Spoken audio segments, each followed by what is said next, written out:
Buenas tardes. Mi nombre es Andrés Delgado, residente de Urología de la Universidad CES, eh, y soy el encargado de dar la charla pues, para el grupo de trasplantes el día de hoy.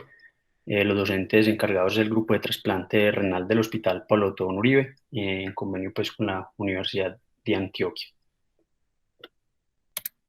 Entonces, ¿por qué es importante hablar de las complicaciones del trasplante renal? Es porque actualmente el trasplante renal se considera el gold estándar para el tratamiento de la enfermedad renal crónica terminal.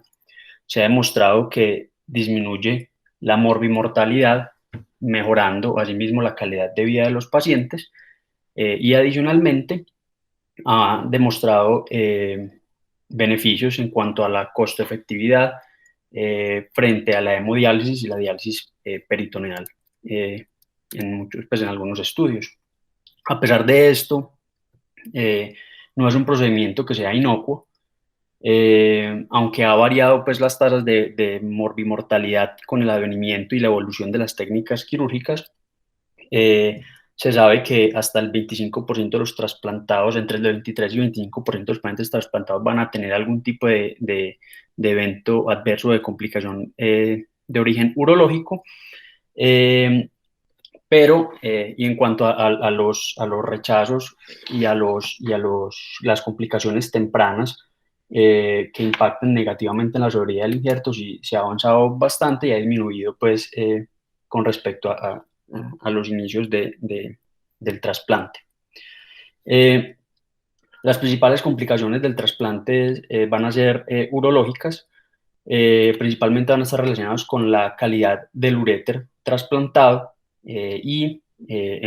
con la anastomosis ureterovesical. Y es un motivo de preocupación porque base el paciente o estas complicaciones ya ocurren en un pacientes de alto riesgo porque es única unidad renal funcional. Eh, pero a pesar de esto, las complicaciones urológicas, aunque generan morbilidad considerable, estancia hospitalaria y costos excesivos, van a tener poco impacto en la sobrevida a largo plazo del injerto si se tratan rápidamente. Y ahí pues es la motivación pues, de la charla, porque podemos impactar positivamente en la sobrevida de estos injertos. Entonces, en cuanto a las complicaciones, digamos que urológicas, como ya dije, pues generalmente son del uréter y la ureteroneocistostomía y podemos clasificarlas en temprano, menores de 3 meses y tardías mayores de 3 meses, pero también hay otros tipos de complicaciones. Entonces están las complicaciones vasculares, los linfoceles, las relacionadas con la herida quirúrgica y las urinarias. Entonces, las complicaciones vasculares. Entonces, las complicaciones vasculares pueden ser desde hematomas, que van desde el 0,2 al 25% de los pacientes, que pueden presentar algún tipo de colección con sangre en el posoperatorio inmediato y hasta los primeros 3 meses, pero también puede ocurrir trombosis arterial en un 0,5 al 3,5% de los pacientes, y esto se va a dar principalmente, el principal signo es disminución del gasto urinario. Las causas pueden ser errores, las trombosis arteriales pueden ocurrir cuando hay erosión o ruptura de alguna placa aterosclerótica en el injerto pues, renal, o por trombos que sean mediados pues, por mecanismos pues, inmunológicos, pero siempre van a generar pues, lesiones isquémicas del injerto.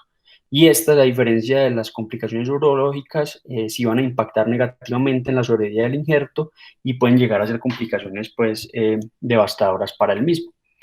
¿Y por qué es importante esto? Porque los eventos trombóticos pueden ser causantes de hasta un tercio de los injertos con pérdida pues, temprana o en el primer mes posoperatorio, y tienen mayor incidencia pues, en niños y menores en los donantes vivos.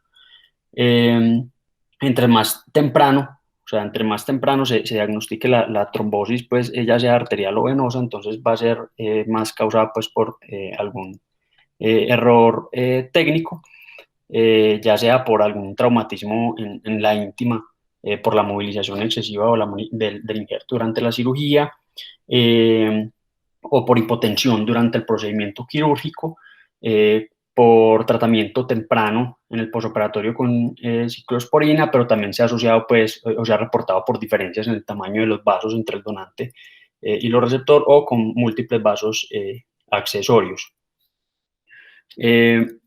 Mientras que la trombosis venosa es más común, es del 0,4 al 5%, y aunque también puede ser por errores técnicos, también puede ser por estados, pues, de hipercoagulabilidad. Entonces, la estenosis de la arteria renal también es otra complicación. Hay ciertos factores de riesgo. Generalmente hablamos de que tienen factores de riesgo los pacientes con calibre pequeño y arteriosclerosis, pues, de la arteria donante, traumatismos de las arterias, como ya los mencioné, o daños en la arteria ilíaca durante el procedimiento quirúrgico, traumas advertidos o inadvertidos de la arteria ilíaca, y se debería sospechar en todo paciente que tenga durante el posoperatorio una hipertensión arterial refractaria o con aumento en la creatinina sin otra causa y sin hidronefrosis. Es importante saber, pues, que no toda oclusión, no toda estenosis, pues, de la arteria va a ser hemodinámicamente significativa, y generalmente va a ser o va a generar, pues, impacto hemodinámico cuando obstruya más del 50% de la luz, y que en ausencia de síntomas o en paciente que tenga una estenosis leve del menos del 50% de la luz, sin deterioro de la función renal, pudiera ser manejado de manera conservadora, ¿sí? Pues solo con la anticoagulación. Mientras que si existe sospecha de que la estenosis, pues, es significativa hemodinámicamente, el gold estándar debería ser la angiografía ante la sospecha, como, pues, vemos en la imagen. Y los tratamientos van a incluir, pues, la angioplastia percutánea o la reintervención quirúrgica, dependiendo, pues, del grupo y del paciente y de sus factores de riesgo, pues, intrínsecos, siempre prefiriendo, pues, como primera opción las medidas mínimamente invasivas. Las fístulas arteriovenosas ocurren entre un 1 y un 18% de estos pacientes por la manipulación, pues, sanguínea. Estos pacientes generalmente van a tener, pues, hematuria como principal síntoma, o un soplo abdominal con hipertensión y elevación de la creatinina. Generalmente tienden a tener, pues, resolución espontánea, pero hasta el 30% van a permanecer sintomáticos, y lo importante es saber que si esto se traduce a un aumento, pues, de la creatinina o disfunción del injerto, o que sean clínicamente, pues, significativas, deberían también ser llevados a manejo percutáneo. Y los linfoceles ocurren hasta el 26% de los pacientes. El linfocele es una colección organizada de material, pues, o de líquido linfático, encapsulados, pues, por una pared, y entre los factores de riesgos van a estar la diabetes mellitus tipo 2, los inhibidores del mTOR, especialmente el sirolimus, porque disminuye la capacidad de estos pacientes de cicatrización, y solamente deberíamos tratar los sintomáticos, porque es bastante común y tienden a reabsorberse solos. Cuanto al tratamiento, pues, el drenaje por la paroscopia pareciera ser la técnica que menor recurrencia tiene, con un 8%, y con complicaciones, pues, de hasta el 14% por ser una técnica más invasiva. Y el drenaje percutáneo, aunque es una técnica segura, va a tener bajas tasas de complicaciones y infecciones, pero la recurrencia va a ser alta, hasta el 50%. Entonces ya entramos a hablar algo, pues, de las complicaciones urológicas. Del 2,5 al 14% de los pacientes van a presentar hasta el 23% de los pacientes van a presentar alguna complicación, y como son tan comunes, entonces se han tratado de determinar cuáles son los factores de riesgo independientes para tener complicaciones después de un trasplante renal. Esto es un estudio que se publicó en el 2011 de la Universidad Albert Einstein en Nueva York, y lo que hicieron fue que analizaron 4 años, pues, las historias clínicas durante 4 años de pacientes trasplantados entre diciembre del 2006 y del 2010. En total fueron 635 pacientes, y como se ve, pues, en la tabla, Las complicaciones urológicas fueron el 4,6% en en estas series. De estas, lo más común fueron la fuga urinaria, pues la fístula urinaria, después la estenosis y después los eventos obstructivos, ya fueran por trombos intraluminales o urolitiasis. Cuando se hacen el estudio pues, o el análisis univariado, entonces ellos demuestran que en realidad los únicos dos que fueron estadísticamente significativos de todas las características demográficas perioperatorias y posoperatorias de los pacientes fue que se realizara un trasplante doble de riñón y que el donante o el injerto tuviera más de una arteria renal. Más sin embargo, en cuanto a la sobrevida pues, del injerto, esto no se traducía, pues, aunque se traducían más complicaciones urológicas, no había pues, impacto en cuanto a la sobrevida.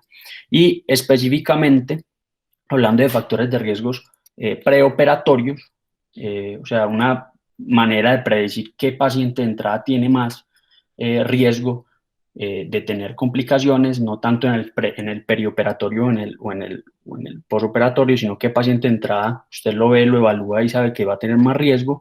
Este es un estudio que cogió más pacientes, es un estudio francés de un servicio de urología francés, donde se evaluaron 3.129 pacientes trasplantados en un periodo pues, largo de 1971 al 2011 y querían ver específicamente las complicaciones urológicas. Entonces, estos tuvieron una incidencia más alta de complicaciones urológicas, por eso les digo que la literatura es algo heterogénea y el rango varía mucho dependiendo de uno donde lo lea, pero las complicaciones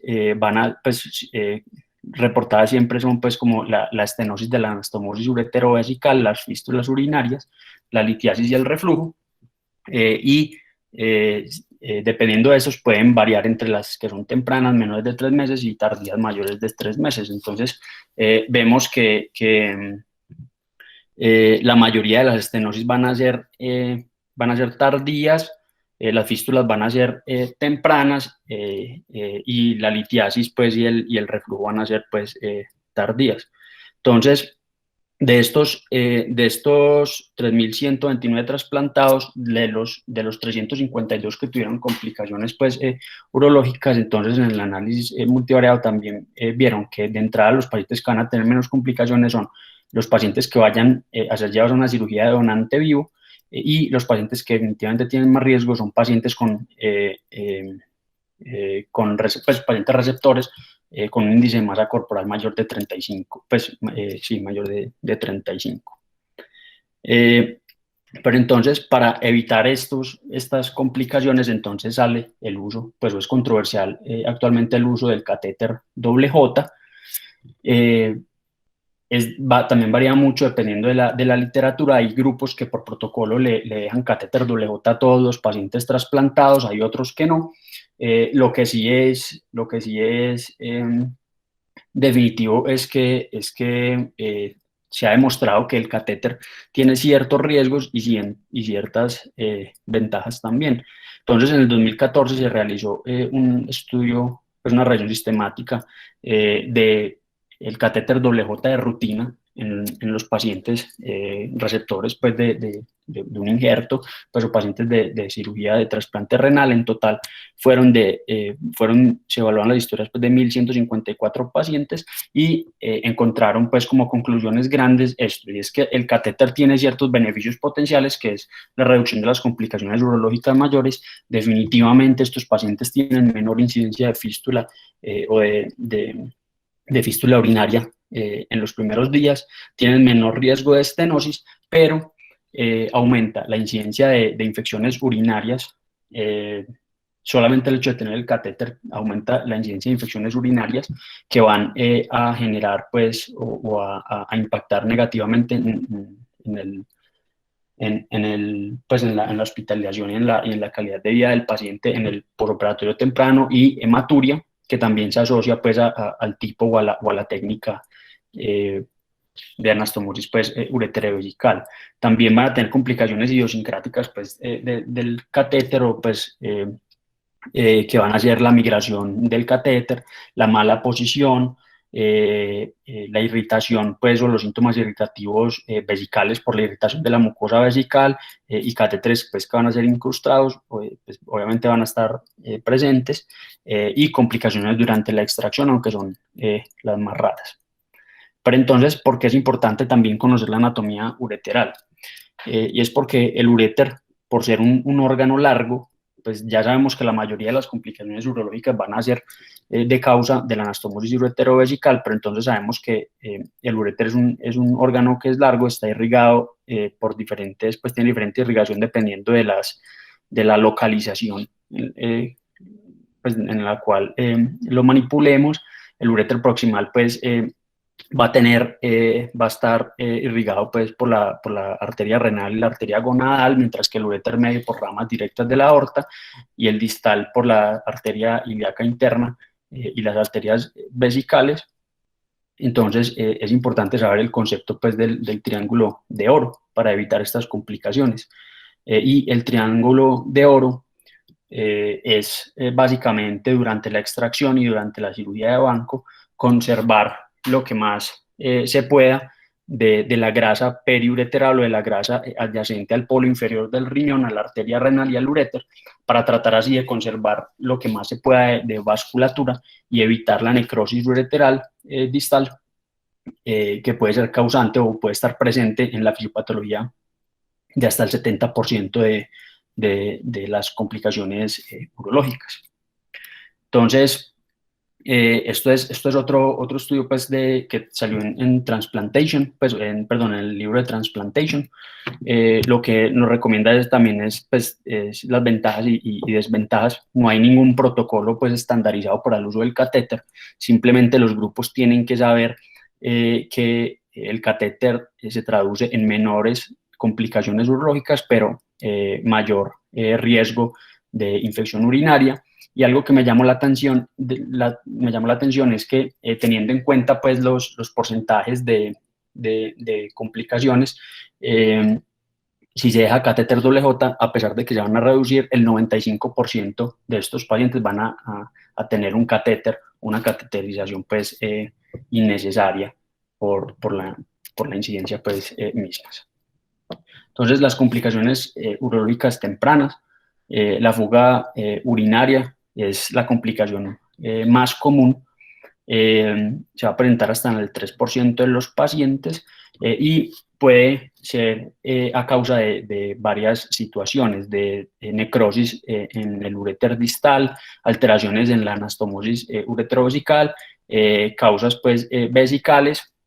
Generalmente es en el primer mes, pero casi siempre va a tener involucrado, pues, necrosis o dehiscencia, pues, de la anastomosis. También hay reportado, pues, fugas urinarias renales, desde el parénquima renal, y eso se da cuando de manera inadvertida o premeditada se liga, pues, una arteria renal, lo que va a significar que un segmento renal va a quedar, pues, isquémico y va a tener más riesgo de filtración.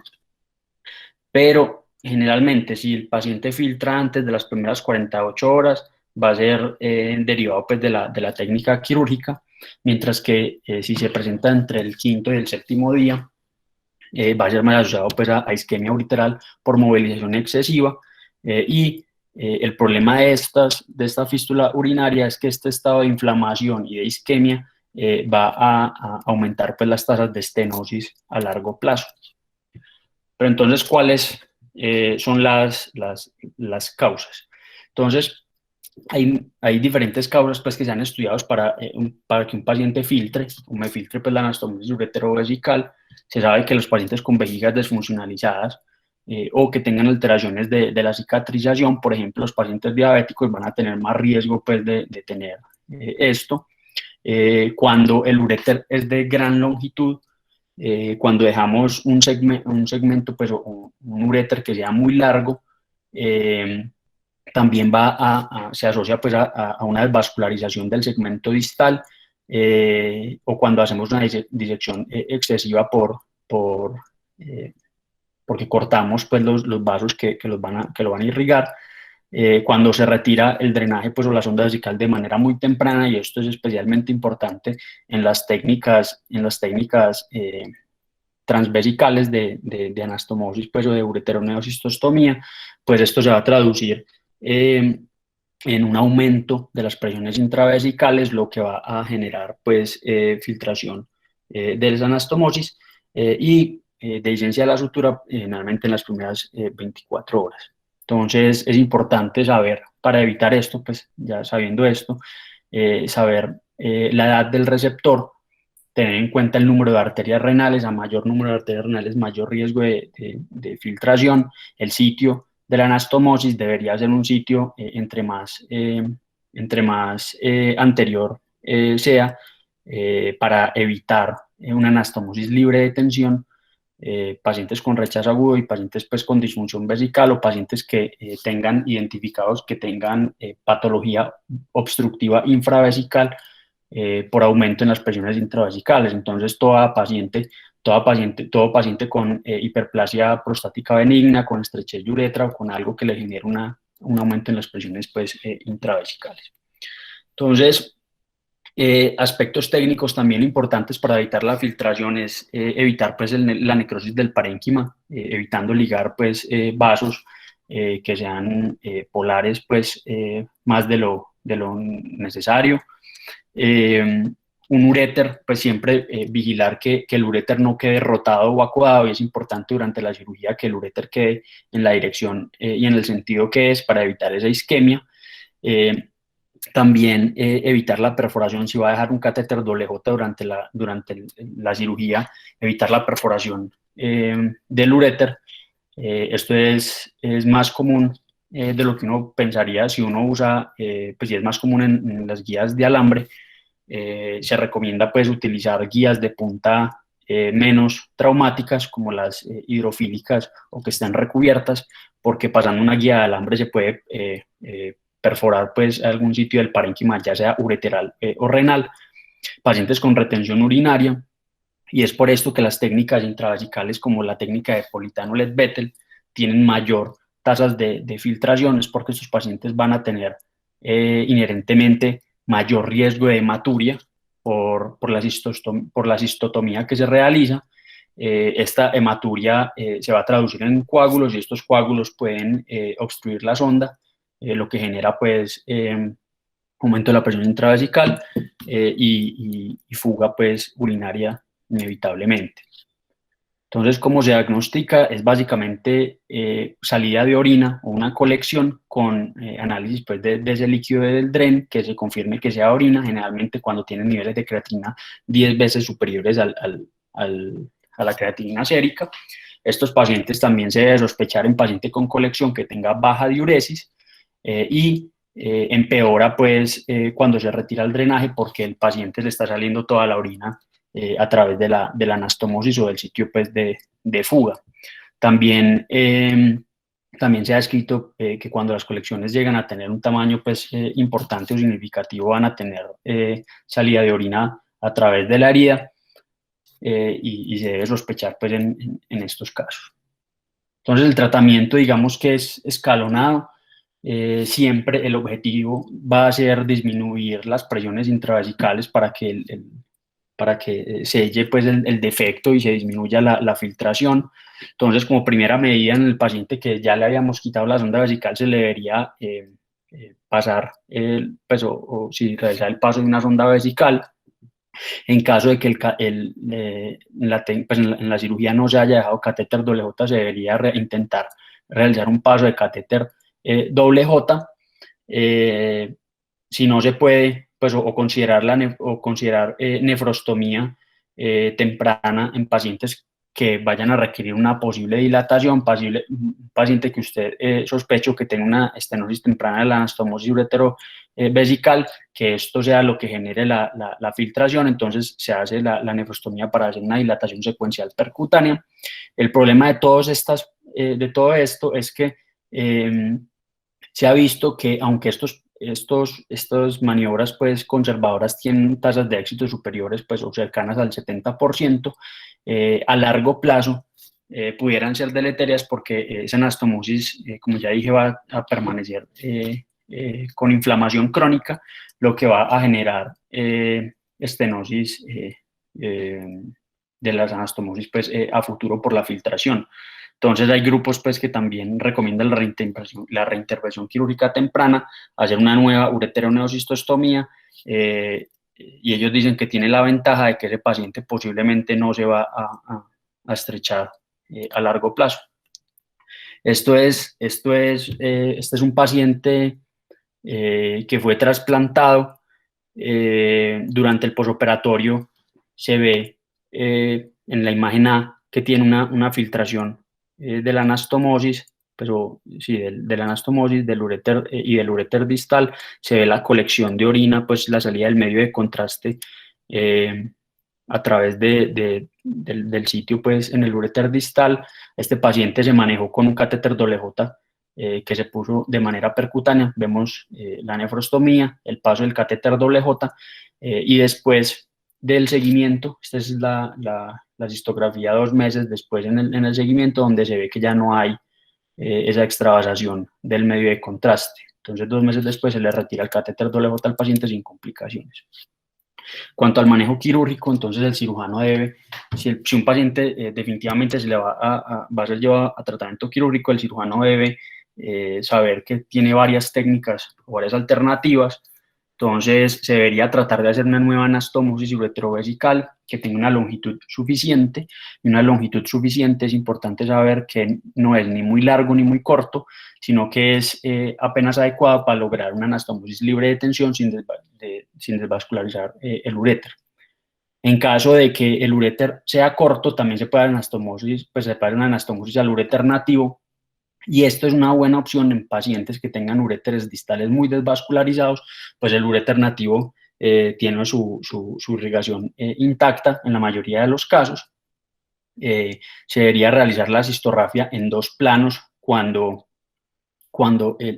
tenga un segmento necrótico pues, de la pared vesical, y en casos de filtraciones por necrosis del parénquima renal, lo que se debería hacer una nefrectomía parcial, remover el segmento afectado pues, o isquémico del injerto renal, hacer un cierre por planos inicialmente del colector y con una sutura absorbible en 2 planos, el parénquima renal, pues la sutura recomendada es absorbible, y realizar una técnica de guardia griega en 2 planos, pero siempre cubrir con una omentoplastia o con un colgajo pues, de peritoneo o de aumento para aumentar la irrigación y la vascularización de ese sitio y evitar más necrosis del parénquima renal. Entonces, estas son las guías de la Sociedad Europea de Urología. En realidad hay 2 recomendaciones que son fuertes, y es que dicen que la fístula urinaria se debería manejar inicialmente de manera conservadora, ya sea por colocación del catéter doble J, de sonda vesical o nefrostomía percutánea en caso de que el paciente la requiera, siempre individualizando el paciente, y después de que si falla el manejo conservador, ya llevar al paciente a una cirugía. La estenosis ureteral ya es una complicación que generalmente tiende a ser más tardía, aunque también puede ocurrir durante los primeros 3 meses postoperatorios, y es el paciente que se va en el postoperatorio inmediato, es dado de alta sin complicaciones y vuelve por una hidroureteronefrosis severa. Generalmente cuando es menores de 3 meses es por la isquemia de la manipulación quirúrgica, cuando es mayores de 3 meses es por infección crónica, pues, o por rechazo o por inflamación pues, crónica del segmento afectado. Generalmente estos pacientes, como les digo, van a consultar por hidronefrosis y van a tener alteración de la función del injerto, y lo que siempre se ha dicho es que se deberían llevar a estos pacientes a reimplante quirúrgico abierto, pues la laparoscopia no tiene pues como tanta evidencia. Hay ciertos factores de riesgo para esa necrosis ureteral o para esa isquemia ureteral distal que me va a generar pues, la estenosis o la fuga, la edad avanzada del donante es uno de los principales factores de riesgo, los pacientes con presencia de arterias polares inferiores o que tengan arterias renales, pues o que tengan múltiples arterias, o los pacientes que reciben un injerto de un donante con criterios extendidos. También es importante indagar si se puede los antecedentes del donante, los antecedentes urológicos. Es importante, por ejemplo, saber si el paciente había sido intervenido por estenosis pieluretral previa o si había tenido alguna manipulación de ese uréter o pues de ese sistema pielocalicial previamente. Es importante especialmente los antecedentes de pieloplastia, y es que los pacientes que hayan tenido antecedentes de pues, los riñones que hayan sido reconstruidos por una estenosis pieluretral van a tener ureteres más desvascularizados, más isquémicos, que así usted le conserve toda la vasculatura. Estos pacientes ya tenían el riñón de base enfermos con alteraciones en la vasculatura, y estos pacientes van a tener muchísimo más riesgo cuando pues, estos receptores a la hora de recibir pues, estos injertos. Entonces, lo que se debe hacer como primera medida siempre es liberar la presión de esa cavidad renal, pues de ese injerto renal para evitar el daño posterior. Se debe realizar una derivación urinaria, ya sea con catéter WJ si se logra el paso o con una nefrostomía percutánea. Y después realizar pielografías retrógradas y anterógradas. Y ahí pongo los asteriscos porque esto es importante desde el punto de vista urológico pensando pues, en la reconstrucción. Y es que la pielografía combinada me va a permitir exactamente visualizar la longitud del segmento, la localización y el grado de estenosis, porque no es lo mismo un segmento de una longitud corta en el uréter distal con un segmento largo en todo el uréter y que sea pues obliterativo completamente. Y dependiendo de esto, hay un gran número pues de posibilidades para el manejo. Entonces hay tratamientos endoscópicos y no endoscópico. Lo que sí es importante siempre es los 3 centímetros. Entonces nosotros sabemos que en estenosis menores de 3 centímetros usted pudiera realizar manejos endoscópicos, mientras que si son más de 3 centímetros ya se debería hacer una cirugía abierta.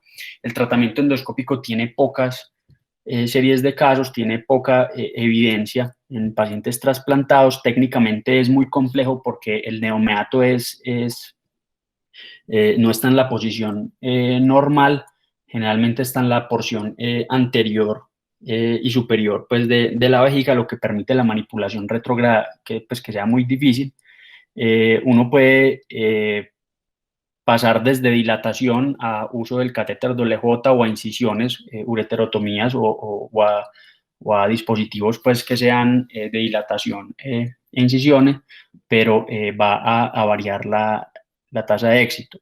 Entonces, nosotros sabemos que si en un neomeato, que es ectópico por la posición anormal que tiene, está estrecho y le hacemos un manejo con una dilatación secuencial, la recurrencia va a ser casi del 100% porque esas fibras isquémicas simplemente se van a separar, pero siguen presentes, pues se van a elongar, pero siguen presentes y la historia natural es que se vuelva a estrechar.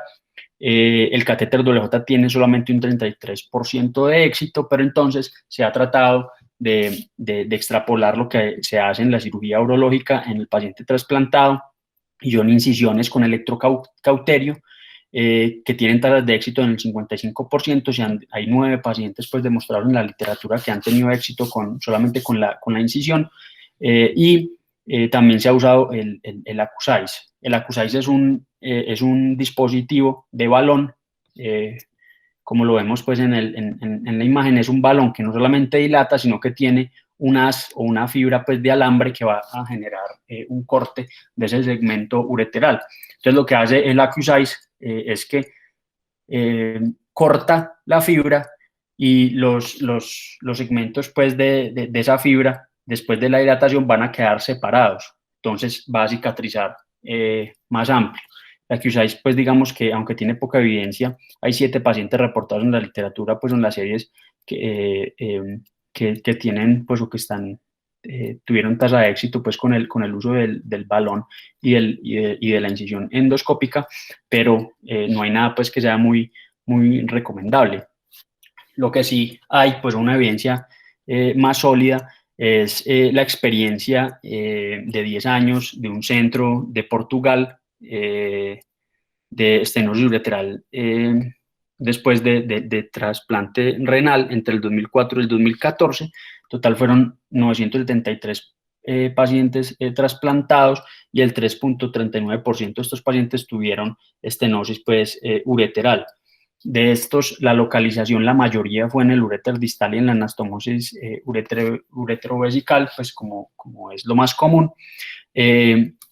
Y el diagnóstico promedio fue más o menos entre 10,6 meses después de la cirugía. Estos pacientes, aunque hubo algunos, especialmente en el 2002 y en el 2013, urólogos pues, que llevaron a estos pacientes a tratamiento endoscópico, tuvieron tasa muy baja de éxito y se recomienda que definitivamente el gold estándar actual es el manejo abierto. Este es un ejemplo de dilatación con balón.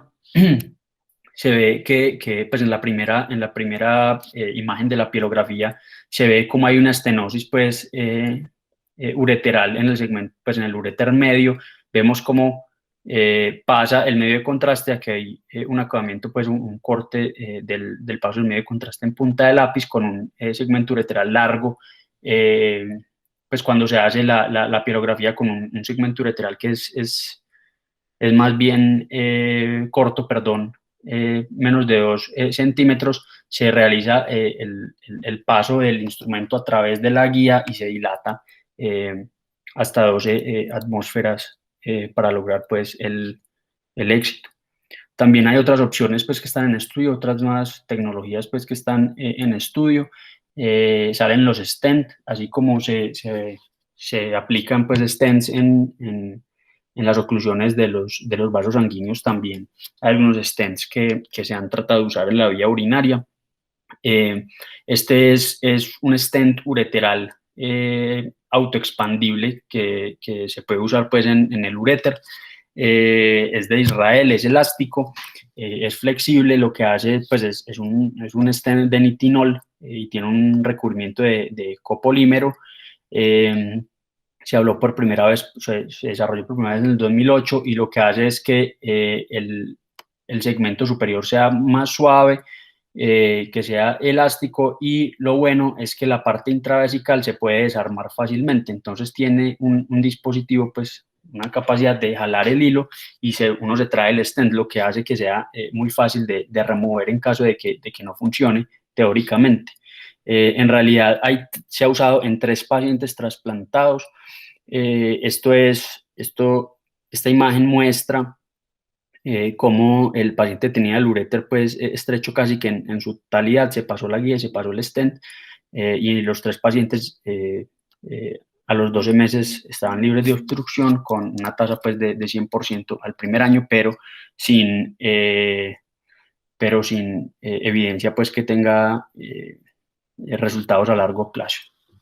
También hay pacientes que van a presentar obstrucciones ureterales intrínsecas y es simplemente el paciente que quedó con la anastomosis muy estrecha por una sutura estrecha en la cirugía o pacientes a los cuales se les hace una técnica antirreflujo tunelizada con el túnel muy estrecho.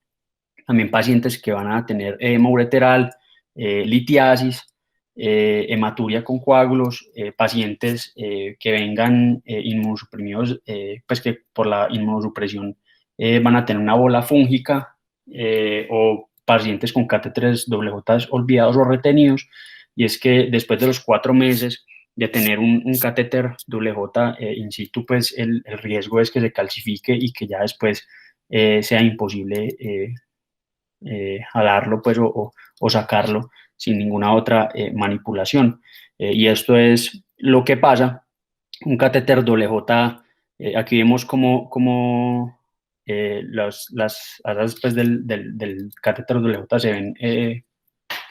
se ven como calcificados y eso hace que sea difícil y que requieran pues, una cirugía con láser para romper el cálculo que se forma y se adhiere pues, al catéter WJ. También hay pacientes con obstrucciones ureterales extrínsecas, por lo que las colecciones que ya mencionamos previamente, por hematomas, linfoceles y también por la posición del cordón espermático. Siempre algo técnico que es importante es que en el trasplante renal es importante pasar el uréter inferior al cordón espermático, porque si queda superior al cordón espermático va a quedar, pues hay posibilidad de tener obstrucción ureteral extrínseca entre el cordón espermático y la pared abdominal, y se debe siempre tratar de liberar pues el uréter, realizar una ureterolisis dependiendo de la causa de base. Y el reflujo vesicureteral ya es una complicación más tardía, generalmente después de los 3 meses del trasplante renal, y sabemos que es una complicación común, pues o es una entidad frecuente.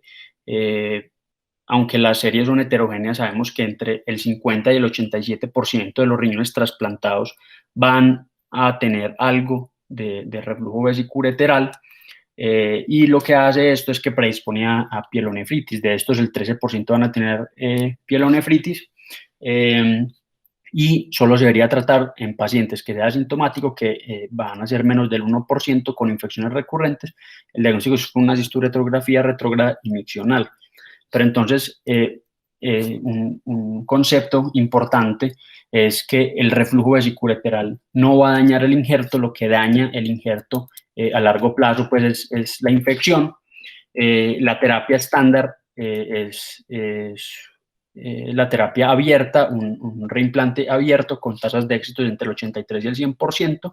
El problema es que estos riñones, al ser ectópicos, van a tener altas tasas de morbilidad, del 10 al 53%, van a tener estenosis, necrosis ureterales y fístulas después, porque es una cirugía que técnicamente es más difícil por la anormalidad pues, en el tracto urinario, la fibrosis, y digamos que actualmente viene surgiendo pues la terapia endoscópica mínimamente invasiva, que pareciera ser menos mórbida y tener buenos resultados, y ya se empieza a recomendar pues en las guías europeas de urología.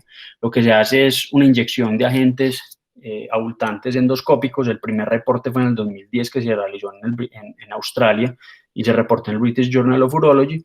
La técnica que se usa es la inyección subureteral. Lo ideal es un agente que sea abultante y que tenga bajo potencial de reabsorción o de migración. Lo que se hace es que se inyecta con una aguja endoscópica subureteral para lograr esta configuración pues ureteral de sonrisa invertida. Entonces vemos cómo el meato ureteral cambia de ser de aspecto refluyente, o sea, muy abierto, a quedar ya coaptado por el agente abultante subureteral. Este es el primer reporte. Se realizó pues con un copolímero del ácido hialurónico en pacientes trasplantados específicamente entre enero del 2008 y abril del 2009. En total fueron 19 pacientes. Todos tenían reflujo vesicureteral con infecciones urinarias, y estos fueron los 19 pacientes. Lo que concluyeron fue que el éxito con la primera inyección subureteral es del 57.9%, pero si se repite, si se le hace otra cistoscopia y se ve que el meato quedó suficientemente amplio para volver a refluir, se puede volver a repetir la inyección y aumenta la tasa de éxito al 78.9%. Entonces es por eso que, a pesar de que no hay mucha evidencia, digamos que los beneficios superan los riesgos, y actualmente es la terapia pues, que se utiliza en primera instancia. La litiasis del injerto renal ocurre entre el 0.2 y el 1.7%. Puede ser preexistente en paciente que tuviera algún tipo de, pues alguna complicación metabólica que le aumente el riesgo de litiasis, o pacientes de novo que tengan litiasis de novo.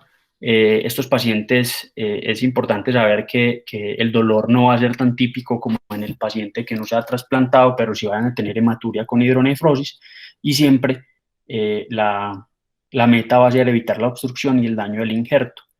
Es importante sospecharlo en pacientes con acidosis, pues, o descartar acidosis tubular renal, pacientes con hitos recurrentes que no tengan cálculos infecciosos, o trastornos metabólicos como la hipocitraturia, la hiperoxaluria, la hiperuricemia, el hiperparatiroidismo y la estenosis ureteral, lo que genere que, pues, esta es estenosis ureteral incompleta, que genera un flujo de la orina, pero genera estasis urinaria, lo que permite que se cristalicen y se precipiten los solutos, pues, urinarios formando cálculo. Entonces, es importante, pues, las consideraciones, pues, ya terminando, es importante siempre en las anastomosis, que es lo más importante, y de ahí se van a derivar la mayoría de las complicaciones urinarias, saber que el riñón, por ser pélvico, tiene unas diferencias, pues, en la anatomía. Siempre debería ser anterior al intestino, y el meato uretral debería quedar en el domo vesical, tratar de que quede lo menos, pues, o lo más visible para en caso de requerir, pues, procedimientos retrógrados, evitar los ureteres tortuosos, y los pacientes generalmente van a tener unas cápsulas más fibróticas, lo que va a dificultar, pues, la cirugía para litiasis. Entonces, la cirugía para litiasis en el paciente trasplantado siempre va a ser un reto, siempre va a ser más difícil para el urólogo realizar la cirugía. Este es un estudio que se realizó en el Departamento de Urología de la Fundación Puigvert en Barcelona, y era la experiencia. Ellos quisieron mostrar su experiencia en 30 años del manejo de cálculos en el paciente trasplantado. En total fueron 2.151 pacientes, y en total, pues, trasplantados. De estos, 51 pacientes, que el 2.4% tuvieron cálculos. El tiempo promedio al diagnóstico fue más o menos el 30.5 meses después del trasplante, y el tamaño promedio de los cálculos era de 9 milímetros, que es un cálculo más bien grande. Casi la mitad está en el uréter distal, y de estos el 43% fue la presentación fue incidental. Como les digo, el dolor no es tan común en estos pacientes. El 23% fue por hematuria, 23% tuvieron algún grado de injuria renal aguda sin otra causa, pues, que los llevó a consultar, 5.9% infecciones, y el 3.9% dolor. Pero entonces, ¿cómo los trataron? Entonces, lo que hicieron este grupo fue que los pacientes con cálculos menores de 4 milímetros se les dio observación y se les dio el chance de terapia médica expulsiva. La litotricia extracorpórea, ellos dicen que es difícil, pues en realidad no tiene mucha utilidad en el tratamiento del riñón trasplantado. La litotricia extracorpórea tiene riesgo de generar hematomas subcapsulares hasta en el 24% de los pacientes, y debido a que se realiza en posición prono, pues en el paciente, y están los huesos pélvicos, pues no se utiliza mucho en los pacientes trasplantados. De hecho, fisiopatológicamente es difícil de realizar. Por lo que las dos estrategias para el tratamiento activo de los cálculos fueron la cirugía retrógrada, la ureterolitotomía endoscópica retrógrada y la nefrolitotomía percutánea. La cirugía retrógrada, ellos recomiendan, pues, en su experiencia, que se realice en pacientes con cálculos menores de 1.5 centímetros, pero siempre sabiendo que esto, por la posición anómala del meato, va a conllevar, pues, un difícil acceso a la vía urinaria. Y siempre dejar catéter WJ después de la cirugía. Y en cuanto a la nefrolitotomía percutánea, se limitan, pues, a recomendarlo en pacientes con cálculos mayores de 1.5 centímetros. Es difícil también porque la cápsula renal tiene dilatación, pues limita los movimientos del equipo, dificulta la dilatación, pero siempre se debería utilizar dilatadores mecánicos.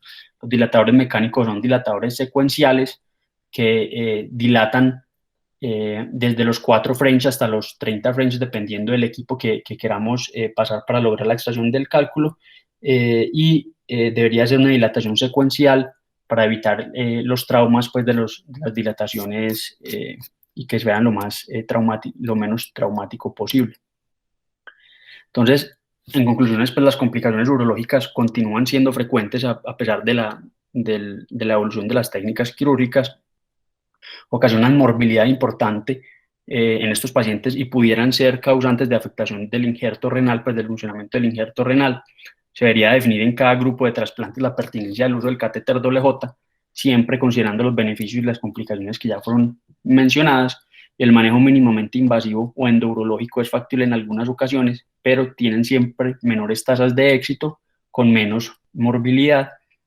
Siempre el manejo mínimamente invasivo va a representar un desafío quirúrgico por el diseño pues, de los instrumentos urológicos y la anatomía distorsionada de estos pacientes, pero la cirugía abierta digamos que también es muy compleja por la fibrosis y la anatomía, e idealmente la prevención siempre será el momento de la cirugía teniendo pues en cuenta los detalles técnicos mencionados.